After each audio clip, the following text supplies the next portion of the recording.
प्रिय विद्यार्थियों, डिजी lessons of नवांकुर में आपका स्वागत है।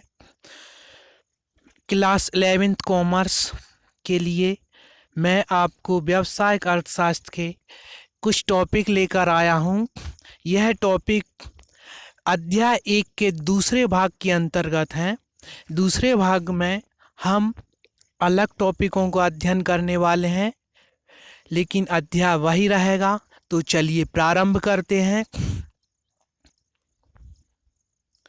अध्याय 1 वही है, अर्थशास्त्र क्या है। इसके लिए हम दूसरा भाग पढ़ना प्रारंभ करते हैं। आर्थिक क्रियाएं। आर्थिक क्रियाएं क्या हैं, उनके प्रकार या विभाग क्या होते हैं, इनको हम विस्तार से समझेंगे। तो मैं यहीं पर आपको उदाहरणों के माध्यम से और सरल भाषा में समझाना चाहता हूं, तो आप इनको समझने का प्रयास कीजिए। सबसे पहले मानव की सभी क्रियाओं को अर्थशास्त्र की दृष्टि से दो भागों में विभाजित किया गया है, दो भागों में बांटा गया है। एक आर्थिक क्रियाएं होती हैं, दूसरी अनार्थिक क्रियाएं होती हैं। आर्थिक क्रियाओं का अध्ययन अर्थशास्त्र में किया जाता है, अनार्थिक क्रियाओं का अध्ययन अर्थशास्त्र में नहीं किया जाता है। तो हम आर्थिक क्रियाओं का अर्थ समझते हैं पहले, फिर अनार्थिक का अर्थ समझेंगे। धन कमाने के उद्देश्य से की जाने वाली सभी मानव की क्रियाएं या धन कमाने के उद्देश्य से की जाने वाली क्रियाओं को आर्थिक क्रियाएं कहते हैं।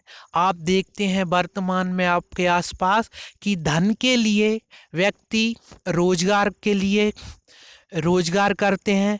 रोजगार के अंतर्गत वे नौकरी, पेशा या व्यापार संबंधी क्रियाएं करते हैं जो धन से संबंधित होती हैं और जिनका उद्देश्य धन कमाना होता है। भले ही धन की प्राप्ति अर्जन हो या ना हो, लेकिन उनका उद्देश्य धन कमाना होता है।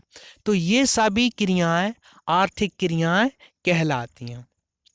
फिर दूसरी क्रियाएं होती हैं अनार्थिक क्रियाएं। अनार्थिक क्रियाएं वे होती हैं जो धन से संबंधित नहीं होती, धन कमाने के उद्देश्य से नहीं की जाती। बहुत सारी क्रियाएं होती हैं मानव की जो धन के लिए नहीं की जाती। उदाहरण के लिए आपको बता देना चाहता हूँ कि माताजी द्वारा घर में खाना बनाना या घर के अन्य कार्य करना अनार्थिक क्रियाओं के अंतर्गत आता है। इसी प्रकार से बच्चे गेम्स के लिए जाते हैं, विभिन्न प्रकार के गेम्स प्ले करते हैं या अपने मनोरंजन के लिए खेलकूद क्रियाओं में भाग लेते हैं, तो वे क्रियाएं भी अनार्थिक क्रियाएं कहलाती हैं। और इसी प्रकार से मनोरंजन के लिए अनेक क्रियाएं की जाती हैं जिनका धन से कोई संबंध नहीं होता, वे भी अनार्थिक क्रियाएं होती हैं।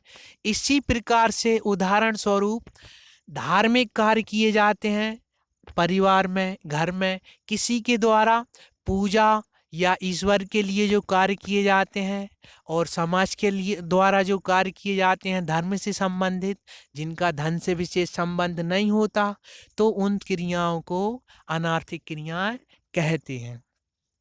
ये क्रियाएं दो भागों में आपने समझी, अपनी सरल भाषा में समझाने का प्रयास किया है मैंने। अब हम इसका अगला जो भाग है आर्थिक क्रियाओं के प्रकार या विभाग, इनको समझने का प्रयास करते हैं। तो चलिए, आर्थिक क्रियाएं या अर्थशास्त्र के 5 विभाग माने गए हैं। 5 विभागों में आप देखिए स्क्रीन पर दिख रहा है आपको। पहला विभाग है उपभोग। उपभोग का अर्थ होता है कि जब व्यक्ति को किसी आवश्यकता की अनुभूति होती है या व्यक्ति को आवश्यकता अनुभव होती है, तो वह विभिन्न प्रकार के विभिन्न तरीकों से धन का अर्जन करता है, धन को कमाता है, धन को प्राप्त करता है। उस प्राप्त धन को ही अपनी आवश्यकताओं की पूर्ति पर संतुष्टि के लिए खर्च करता है या व्यय करता है, जिससे उसको संतुष्टि प्राप्त हो सके। इसी प्रकार से हम विभिन्न प्रकार की वस्तुओं को खरीदते हैं या वस्तुओं को प्राप्त करते हैं जिनके बदले में हमको धन का भुगतान करना होता है। तो धन के भुगतान के बदले में जो वस्तुओं और सेवाओं को प्रयोग किया गया है वह एक उपभोग क्रिया के अंतर्गत आता है। उपभोग को अर्थशास्त्र का आदि और अंत भी कहा जाता है। क्यों कहा जाता है? क्योंकि व्यक्ति आर्थिक क्रियाएं प्रारंभ करता है जब उसको आवश्यकता की अनुभूति होती है, तो अर्थशास्त्र का आदि होता है। और जब आवश्यकताओं की संतुष्टि होती है तो वह आर्थिक क्रियाएं कम करना या बदलना प्रारंभ कर देता है, तो वह अंत भी हो जाता है। इसी प्रकार से इसको हम उपभोग या अर्थात उपभोग को हम अर्थशास्त्र का आदि और अंत कहते हैं। दूसरी क्रिया या दूसरा विभाग है उत्पादन। अर्थशास्त्र के दूसरे विभाग के अंतर्गत उत्पादन का अध्ययन किया जाता है। उत्पादन का अर्थ आप सभी अच्छी तरह से जानते हैं, समझते हैं, लेकिन अर्थशास्त्र की दृष्टि से उत्पादन का अर्थ थोड़ा सा भिन्न होता है। उत्पादन का मतलब होता है बनाना या निर्माण करना, लेकिन आर्थिक दृष्टि से उत्पादन का अर्थ होता है कि मैं आपको थोड़ा सा साइंस वाला भाग बता दूं, वैज्ञानिक दृष्टिकोण, कि मनुष्य ना तो किसी वस्तु का निर्माण कर सकता है ना किसी वस्तु को नष्ट कर सकता है। केवल वह विभिन्न प्रकार की वस्तुओं में परिवर्तन करके उनका स्वरूप बदलकर, उनका समय परिवर्तन करके या उनका स्थान परिवर्तन करके उनकी उपयोगिता में जो वृद्धि करता है या उनकी उपयोगिता में जो वृद्धि होती है, इसी उपयोगिता वृद्धि को अर्थशास्त्र में हम उत्पादन कहते हैं। उदाहरण के लिए, यदि वृक्ष होते हैं तो वृक्ष यदि सूखने के बाद उनको विभिन्न रूपों में हम उपयोग के लिए फर्नीचर निर्माण करते हैं। विभिन्न प्रकार के स्टोन्स होते हैं, उनको हम विभिन्न प्रकार से परिवर्तित करते हैं। नदी में पड़ी हुई रेत को यदि हम नदी से उठाकर यदि शहर में लाते हैं तो रेत का उत्पादन हो जाता है। इस प्रकार से वस्तुओं या सेवाओं के रूप या स्वरूप में परिवर्तन से जो उपयोगिता में वृद्धि होती है वही उत्पादन कहलाएगा। यह दूसरा विभाग या दूसरा प्रकार है आर्थिक क्रियाओं का। तीसरा है विनिमय। विनिमय का मतलब आप अंग्रेजी में अच्छी तरह से समझते हैं, एक्सचेंज। एक्सचेंज का मतलब होता है अदला बदली, और अदला बदली को भी हम क्रय विक्रय के रूप में जान सकते हैं कि जब हमें किसी वस्तु की आवश्यकता होती है तो हम मुद्रा के माध्यम से उसको क्रय कर सकते हैं, उसको बेच सकते हैं। यह क्रय विक्रय करना ही एक विनिमय का स्वरूप है। और वर्तमान में आप जानते हो, देश में या विश्व में सभी क्रय विक्रय अर्थात विनिमय संबंधी क्रियाओं का मुख्य आधार है मुद्रा, और मुद्रा जो है बैंकों द्वारा संचालित की जाती है। नंबर 4 है वितरण। वितरण का मतलब आप जानते हो बांटना। साधारण भाषा में अगर कहा जाए तो वितरण का अर्थ होता है बांटना, लेकिन अर्थशास्त्र की दृष्टि से वितरण का अर्थ होता है जिन साधनों ने, जिन घटकों ने उत्पादन में सहयोग दिया है, उस सहयोग के प्रतिफल के बदले में जो उनको भुगतान या प्रतिफल दिया जाता है उसे वितरण कहा जाता है। उदाहरण के लिए मैं आपको बता दूं कि यदि कोई कंपनी किसी वस्तु का निर्माण करती है तो उसके लिए वह 5 साधनों का प्रयोग करेगी। भूमि के बाद पूंजी के बाद श्रम के साथ संगठन के बाद साहस। ये पांचों साधनों का संयुक्त रूप से प्रयोग करके ही किसी वस्तु या सेवा का उत्पादन वर्तमान में किया जा रहा है। तो इनके द्वारा जो उत्पादन किया जाएगा उसे जॉइंट प्रोडक्शन कहेंगे।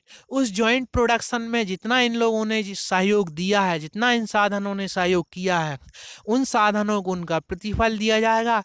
यह 5 रूपों में दिया जाता है।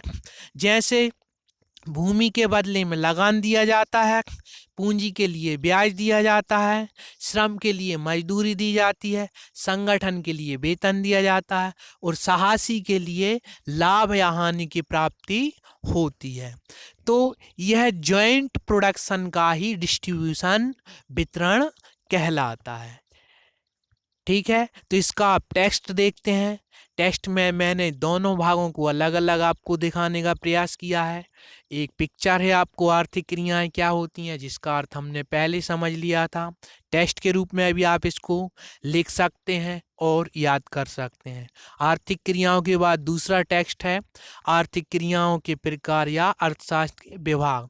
यहाँ पर 5 विभागों को टेक्स्ट के रूप में भी प्रस्तुत किया गया है। पहला विभाग उपभोग है, दूसरा विभाग उत्पादन है और तीसरा विभाग विनिमय है, चौथा विभाग वितरण है, पांचवा राजस्व। राजस्व के बारे में आपको बताना चाहता हूँ कि एक शब्द जो है राजस्व, राजस्व शब्द एक व्यवस्थित या पारिभाषिक शब्द है। राजस्व शब्द के अंतर्गत सरकार को जो आय होती है और सरकार जो व्यय करती है, उन सभी क्रियाओं को हम एक साथ एक शब्द में राजस्व कह सकते हैं। इसके अंतर्गत अब आप इसका विस्तृत रूप या विस्तार कर सकते हैं कि सरकार विभिन्न प्रकार से या विभिन्न तरीकों से समाज या देश के व्यक्तियों से कर लगाकर या शुल्कों के माध्यम से या दंड के माध्यम से या अन्य करों के माध्यम से आय प्राप्त करती है और उसी प्राप्त आय को देश के व्यक्तियों पर विकास के लिए या उनमें देश के जन कल्याण के लिए या देश में सुविधाएं बढ़ाने के लिए या सुविधाओं का विस्तार करने के लिए उसी पर उस प्राप्त धन को व्यय कर देती है। तो राजस्व में हमने क्या किया कि सरकार किस प्रकार से आय प्राप्त कर रही है और उसी आय को किस प्रकार से खर्च कर रही है। इन सभी क्रियाओं का अध्ययन राजस्व या अर्थशास्त्र के 5 विभाग के अंतर्गत किया जाता है। धन्यवाद।